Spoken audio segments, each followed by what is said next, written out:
You want to tell us something about the family history? How the family first came to Kane County? Well, grandfather Corn came here when he was 19 years old from Virginia then, but now it's part of West Virginia. Greenbrier County, if you know where it is, it's on the extreme edge of West Virginia on the, and Virginia's about 6 miles away from where the split was. He had brothers who had come, I think, to Niles, Michigan. I'm not sure it's possible that their mother had lived in that area. There were lots of relatives. I'm still finding them. But they come, he came in a covered wagon with a quilt or something of the kind that his mother had woven. I don't know how much of the process they did in those days, but that's the sort of thing that she sent her son, and he was the youngest in the family of, I'm not sure, 8 or 10. I've never stopped to count them. One had come earlier. His brother Joseph came to Clintonville, now South Elgin, in the spring of 1835. Grandfather Corron came, this is Robert, came in October, arrived here October 16th. I often thought, what courage to come to this part of the country at this time of year, which is delightful as far as looking at it, but it's pretty cold. Anyway, he brought with him Joseph's wife to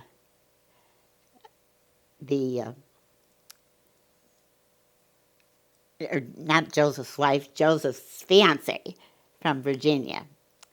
And a week later, he took her and his brother into Chicago, where they were married. They had a family of 6, I think there were 6 boys and 1 girl. And of that family, only the girls survived. 3 of them died. One was an infant, one was 2, and one was 4. And later on, the one died in the Civil War, and the other died, I'm not sure, but apparently he had suffered from ill health. And the girl married, and they have all kinds of descendants. But they're all, of course, not Corrons. I mean, not the name died with his boys. What was her name? What? Lucinda, what was her name? Do you remember? My name? The girl. Oh, Joseph's Cornelia. son. What was it But again? Cornelia. But she was Joseph's wife. Robert Corron, as I say, was 19 when he came, and he didn't marry until 1840, I think it was. And he married Mariah Eddy, and her family lived to the south, but in this area. And they, I don't know if you want to hurry through this or if you want to take time on it or what, they had we talk about Aunt Addie, and she was the oldest of the family. And apparently she wrote an awful lot of letters, because we have a lot of letters with very little education.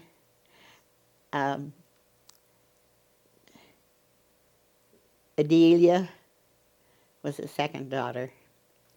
Hope I can remember them. I should have brought my book along, just in case. But anyway, they had a boy, Edison, and they had 2 more daughters, Mary and Addie never married. Adelia married a railroad man, and they later moved to Iowa. They lived in that area. We've lost track of that family, and I've never been able to. There were only 2 boys descended from that particular family, but I've never gotten any more from them. Anyway, as time went on, Mariah didn't have very good health. I don't know if I'm pronouncing that correctly, but it's Maria.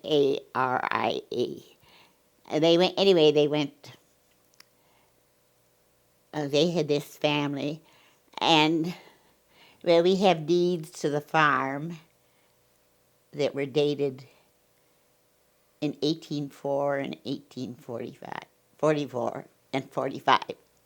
And they were, that was when they put the deeds on sale and you went into Chicago, and I got them. We have those in the bank.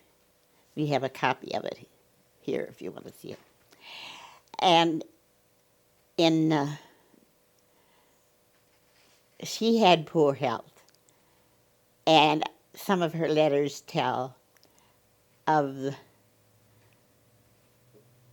the family, and apparently the son, Edison, had very poor health. And he died just after she did. I think she died about 1870, and I think he died the next year. Anyway, after her death, he went into, he married Barbara Thompson. She was also from Greenbrier County, but she was born after Grandpa Corron left there. And so she had been a school teacher. The little schoolhouse down on, it has been restored 3 or 4 times, and some vandalism always occurred. But it's on the Burlington and Wasco Road, if you know what I mean. And she taught there for a time. Everybody was related to everybody else. And I'm not sure how the Thompsons related to the Tuckers. But the Tuckers owned this farm down, part of which has been farmed by our family lately. But it's,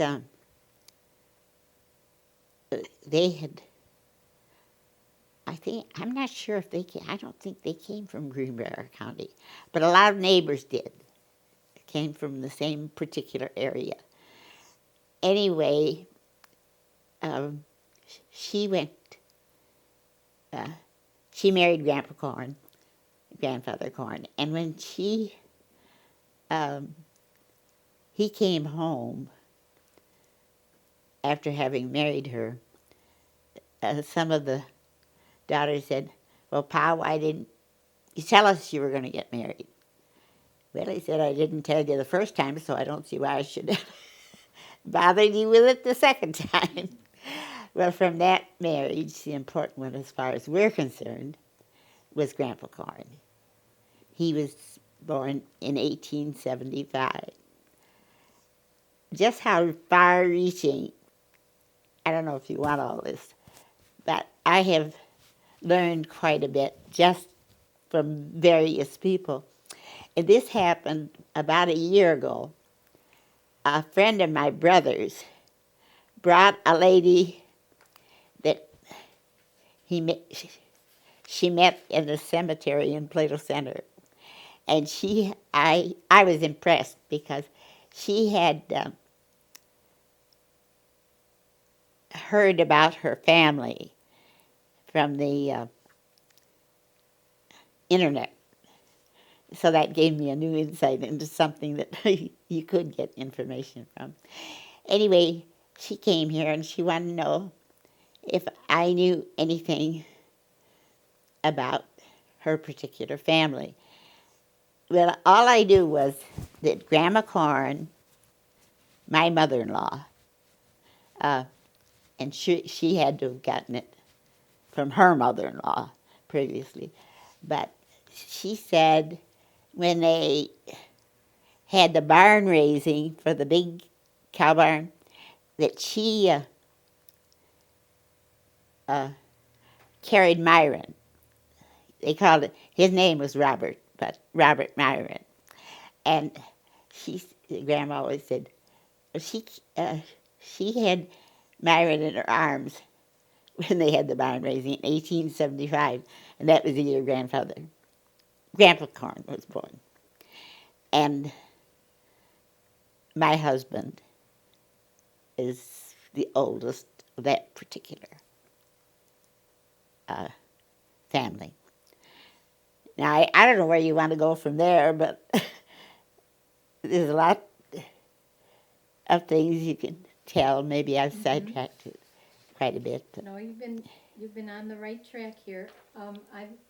I've read through the history that you wrote about the family. Oh, well, It's I very bored you nice. with a lot of details. Oh, no, we need to have all this detail on the videotape so that when we show other people that they can hear the story for themselves in your words. That's part of what we're working on. Oh, my. So it will be a wonderful production when we're done with it, Lucinda, and you'll get to see it. I don't know if I can stand that. Let's see. You had, in the history that you wrote, you talked about how the family, Joseph and Robert, the original Robert Corron Sr., had been involved in moving the Indians out of the territory? That's all I know about it. All I had in there. It was, as I say, Addie wrote letters. She kept clippings. Most of her clippings, the clippings that she had kept of articles, were in the, oh dear, finding words. I can't even remember my own name half the time. But anyway, she, in this clipping from one of the local papers, I don't know, Elgin Advocate might have been one of them, because it seemed like quite a few were from that particular period in the 80s. I'm not sure about it. But anyway, it said that they helped move the Indians across the river to a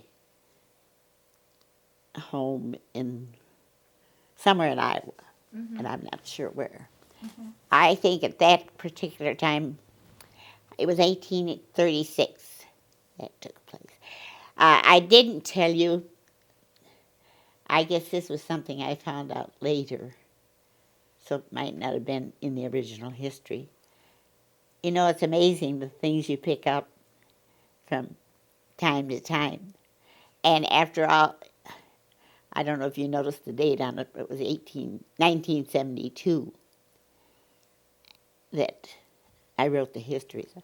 But James, who was the oldest brother of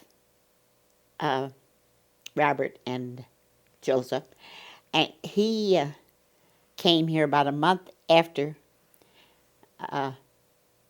my ancestor did, that is the Corron ancestor. And he had this farm. She mentioned the golden signs.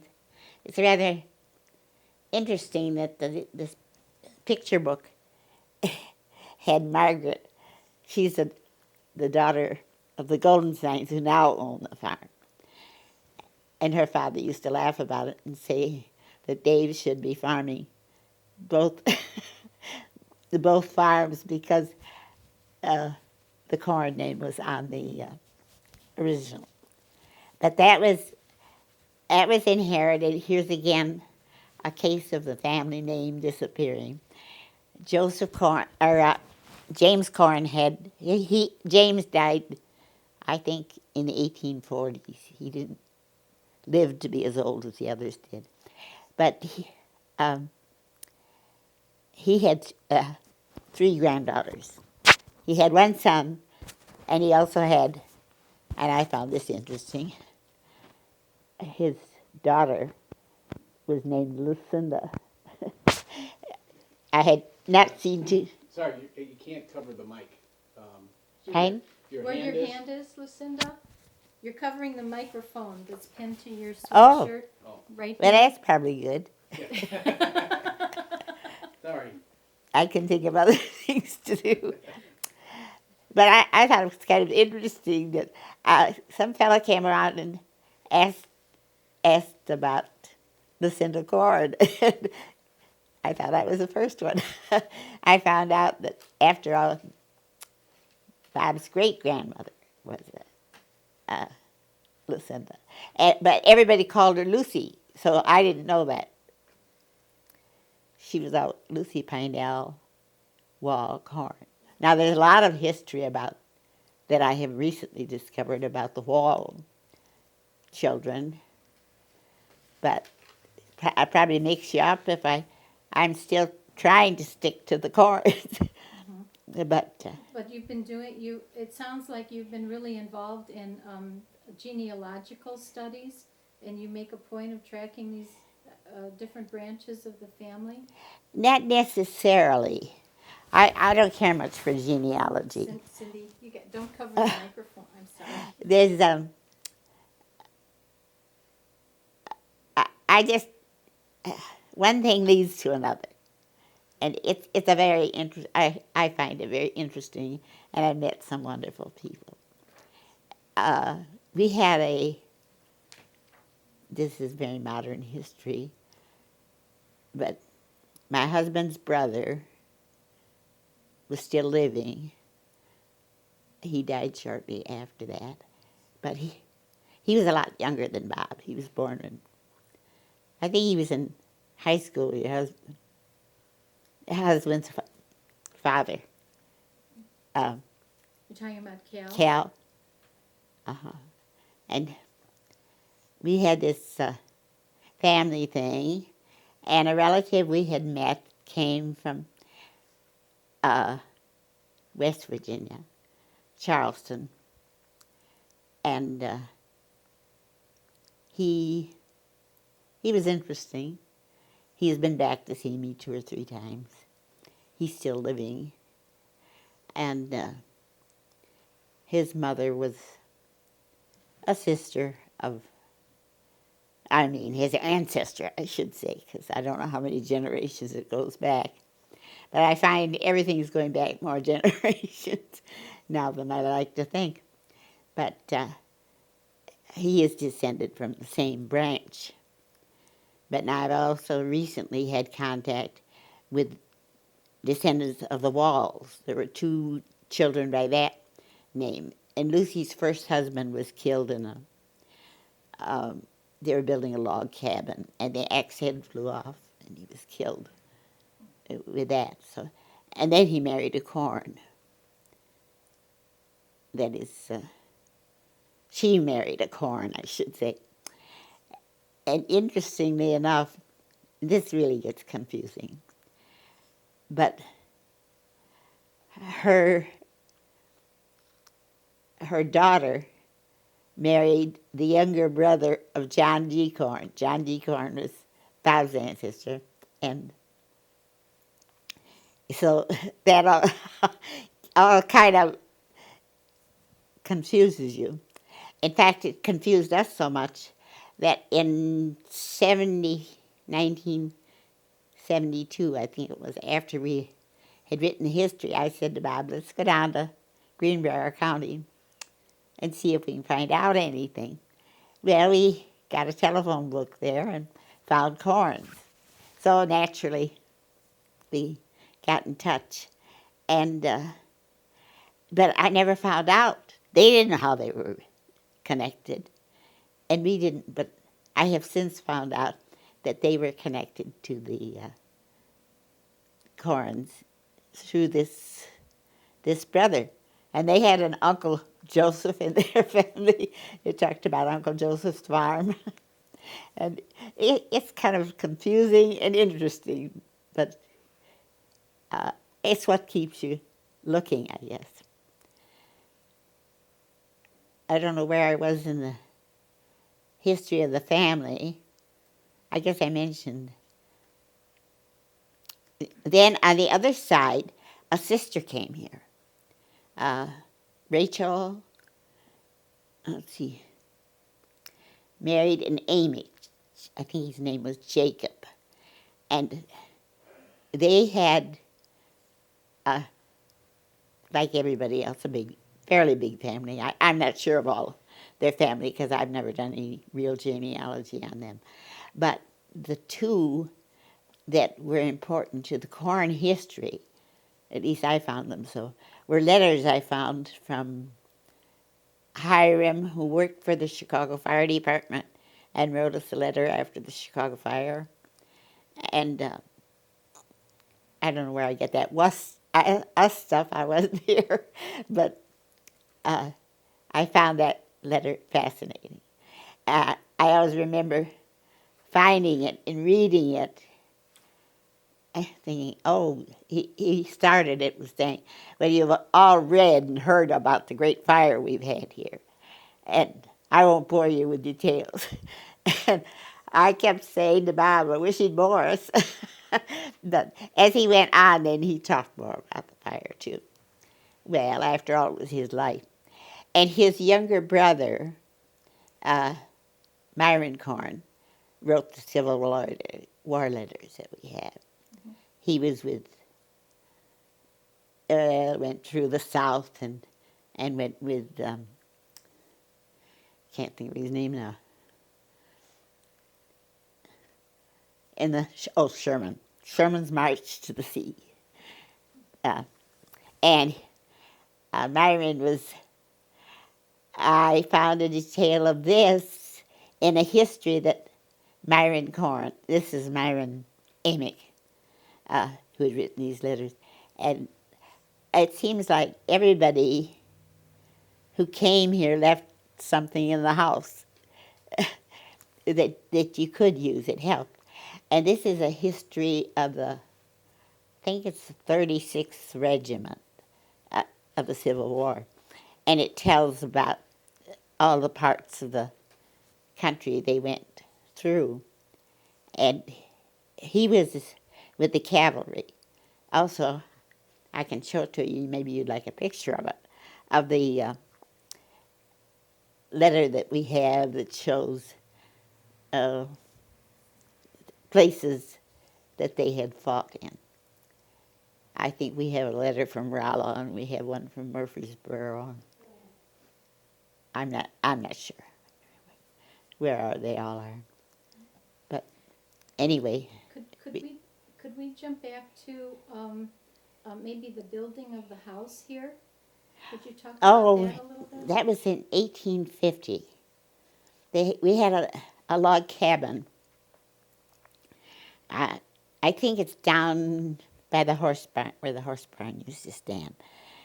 And I remember this happened. I'm getting very personal, but we had a log cabin in our woods when we were kids. I don't really remember it. My sister remembers much more of it than I do, but she doesn't do very much with history, and so it's a little hard to get much from her. But she, I remembered when I was in 6th or 7th grade, we had a school teacher that was a neighbor. And I remember her saying to me, because I read a lot, she said, Lucinda, why did your father get rid of that log cabin? Well, anybody else couldn't say anything about my dad. Of course, I could say it. but the fact that she said this in front of a bunch of kids bothered me. Well, I went home and I asked my father why he got rid of the log cabin. Well, he said, we were pretty hard up. Elizabeth, I had a sister who was blind. Elizabeth needed quite a bit in the way of medical work. And so he said we were just hard up and we couldn't afford to fix it up. He said the log cabin had reached the point where it was falling apart and it was better to take it down than to just let it deteriorate because it would have cost so much to have fixed it up. So they didn't do it. Well, years later, when I asked Grandpa Corron why they took the log cabin down, he gave me pretty much the same answer. They didn't have the money. They may have paid only $1.25 for the acreage, as they did here, but they still didn't have any money. And you read in their diaries things like 4 cents for a spool of thread, what a job it was when they went to town to get the things that they needed because of the expense. And so you wonder why there aren't more like cabins standing around. But I think the last one I know of was up near Hampshire. There was one. But otherwise, they are a thing of the past. Anyway, this house was built. Grandpa Corron said that when his father came from Virginia, he saw a house that looked something like this. I suppose the pillars and the effect. I'm not sure. I've got plenty of books on it, but I don't remember what special style it was. But that was part of it. And he said that if he ever made it in Illinois, because everybody was going to get rich when they came to Illinois and started farming, even if they didn't know anything about farming. And he said, if I ever make it, I'm going to build a house like that.